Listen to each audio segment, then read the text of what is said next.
भाई थोड़ी ईवी गाड़ियों की बात करते हैं। अभी कौन सी बढ़िया ईवी गाड़ियां हैं जो आंख बंद करके ले लेनी चाहिए इंसान को, अगर 25 से 30 लाख का बजट है या कम भी है, तो कौन सा ऐसा ब्रांड है जिसमें आप आंख बंद करके जा सकते हो, क्योंकि बहुत नया है ईवी अभी इंडिया में। आंख बंद करके तो मैं किसी को नहीं बोलता ईवी लेने का, मैं तो रिकमेंड भी नहीं करता ईवी लो अभी। अच्छा, क्यों भाई?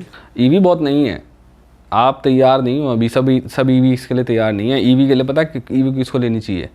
सबसे ज़्यादा प्रैक्टिकल ईवी उस इंसान के लिए है जो अपनी एक पेरीफेरी में घूम रहा है, एक डिस्टेंस है उसका कि इसी में घूमना है मेरे को, लेकिन बहुत ज़्यादा चलना है।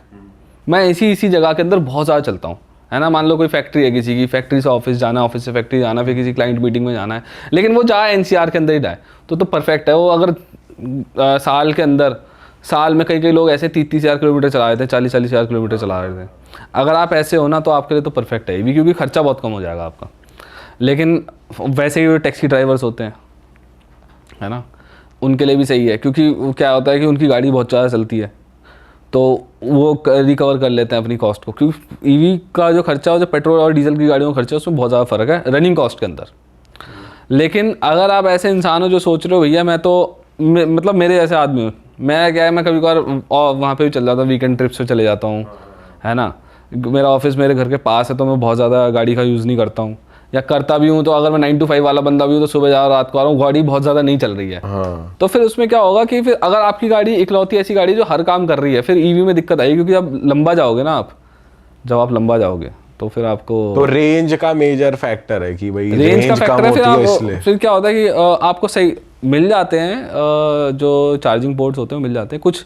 कुछ चार्जिंग वालों के साथ क्या है कि वहाँ पे आपको वो क्या ज़्यादा पावर आउटपुट वाले नहीं मिलते हैं, है ना, वो सब चीज़ें देखनी बट पड़ती आप हैं। जैसे कॉस्टिंग की बात कर रहे हो तो ईवी गाड़ी अभी महंगी भी तो बहुत ज्यादा आ रही है। हाँ तभी तो कह डबल रहा द हूँ, रेट आ रही है। तभी नहीं डबल तो नहीं आ रही, जैसे डबल नहीं आ रही, 6-7 लाख का फ़र्क है महंगी गाड़ियों में, 5-6 लाख का ऑन एन एवरेज फ़र्क रहता है, तो वो कवर हो जाती है कॉस्ट अगर आप ज़्यादा चलाते हो। तभी मैं कह रहा हूँ ज़्यादा चलाओगे तो सेंस बनाएगी, डेफिनेटली सेंस बनाएगी, ये है। भाई जैगुआर के बारे में भी आप बता रहे थे, जैगुआर की थोड़ी बात करते हैं। जैगुआर की तो हिस्ट्री ख़राब रही है शुरुआत से।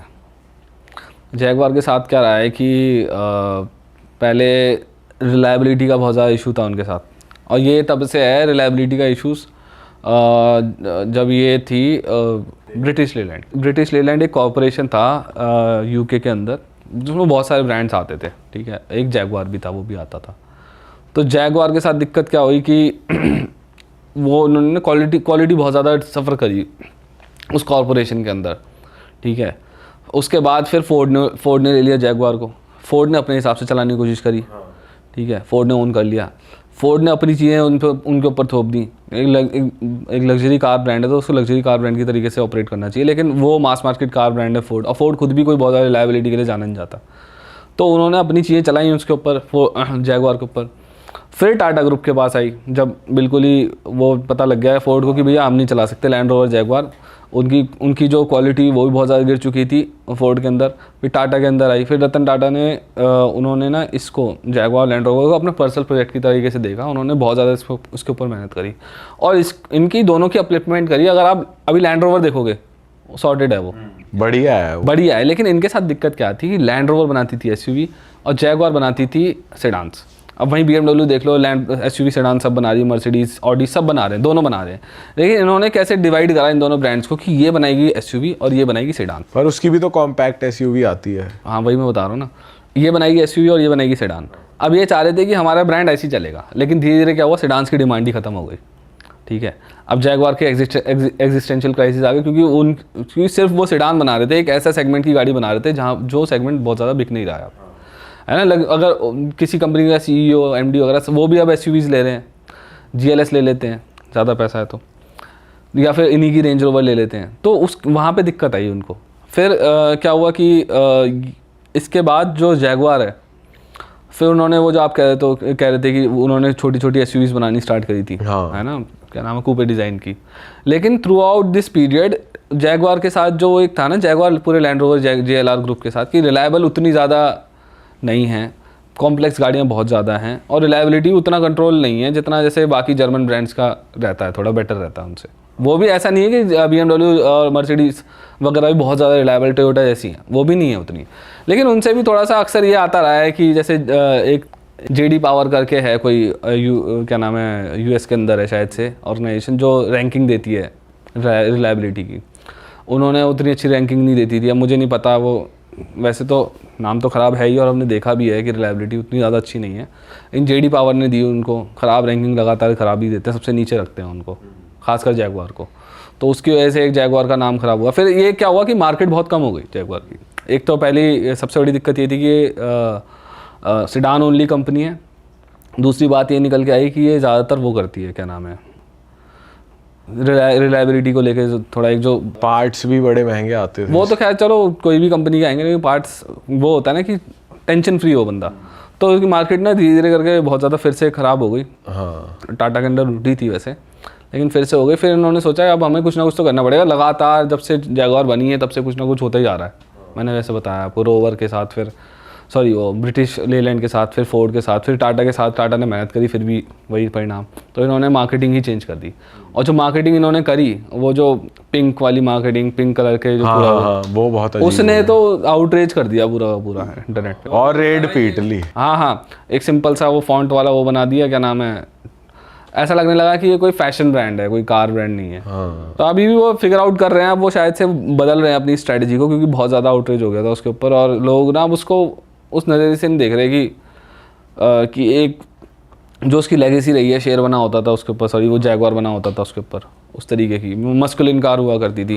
इन्होंने V8 इंजन्स भी निकाले थे, तो उस नज़रिए से नहीं देख रहे। तो वो, और ये जा रहे हैं ईवी की तरफ, पूरी पूरी ईवी कंपनी बनना चाहते हैं। अभी जो उनकी मार्केटिंग स्ट्रेटजी है उससे तो बहुत ज़्यादा उम्मीद नहीं है। वो कहीं ना कहीं एक तरीके से अपने आप को, क्योंकि मार्केट में स्टैंड आउट करना होता है ना, वो कहीं ना कहीं अपने आप को एक लग्जरी फैशन कार ब्रांड के तरीके से पोर्ट्रे करना चाह रहे थे। करेक्ट। और वो अभी उतना सही गया नहीं है भाई। कुछ लग्जरी कार ब्रांड है जो कुछ मॉडल ही निकालते हैं कि 10 निकाल दी। अभी जैसे कि शेल भी बहुत पुरानी कार है पर उसके बहुत ही कम मॉडल्स हैं। और भी जैसे कॉर्वेट हो गई, उसके भी बहुत कम मॉडल्स। ऐसा क्यों करते हैं ब्रांड्स? उनके ना, देखो क्या होता है, जैसे मस्टैंग आती है, फिर मस्टैंग शेल्बी GT आती है। शेल्बी का तो फिर भी है कि काफ़ी ज़्यादा मिलती हैं, वो इंडिया में कम है, US में तो कई हैं। कई ब्रांड्स होते हैं जो अपने स्पेशल एडिशंस निकालते हैं कार्स के, वो स्पेशल उनको रखना चाहते हैं, वो उनकी ज़्यादा सेल्स करवाना चाहते हैं, कि मैं उस पर ज़्यादा प्रीमियम चार्ज करना चाहते हैं। कि वो होता है ना कि हमने आपको ये गाड़ी ऑलरेडी पॉपुलर है, महंगी है, लेकिन आप पे 4 पैसे ज़्यादा है, तो मैं आपको एक ऐसी गाड़ी दे रहा हूँ कि हम इसकी लिमिटेड गाड़ियाँ निकालेंगे और इसके लिए आप ज़्यादा पैसे दे दो। तो इससे कंपनी भी पैसा ज़्यादा बनाती है। अब वही वाली बात होगी, दुबई में चले जाओ, सभी के पास फरारी है, तो एक बंदे के पास, अगर सभी के पास फरारी है तो सभी के लिए वो होंडा सिटी टाइप हो गई, सबके पास होंडा सिटी है।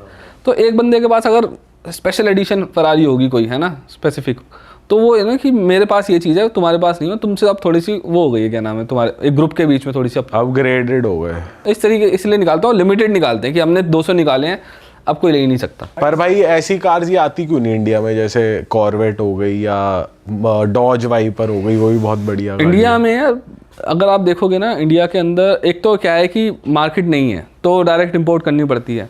तो अगर वहाँ पे वो गाड़ी 50 लाख की बिक रही है, तो यहाँ पर आते आते वैसे ही 1 करोड़ की हो जानी है, ठीक है। इंडिया के अंदर भी अगर आप देखोगे, जो लग्जरी कार्स हैं, है ना, जो स्पोर्ट्स कार्स हैं, उनकी मार्केट बहुत छोटी है, बहुत ही छोटी है। तो वो और वो भी इसलिए आ रखे हैं क्योंकि उनके पास एक्सेस है इस चीज़ का। अमेरिकन ब्रांड्स ने ना अपनी, क्या फोर्ड भी नहीं चल पाया इंडिया के अंदर, हाँ। शेवी भी चली गई थी वक्त से पहले।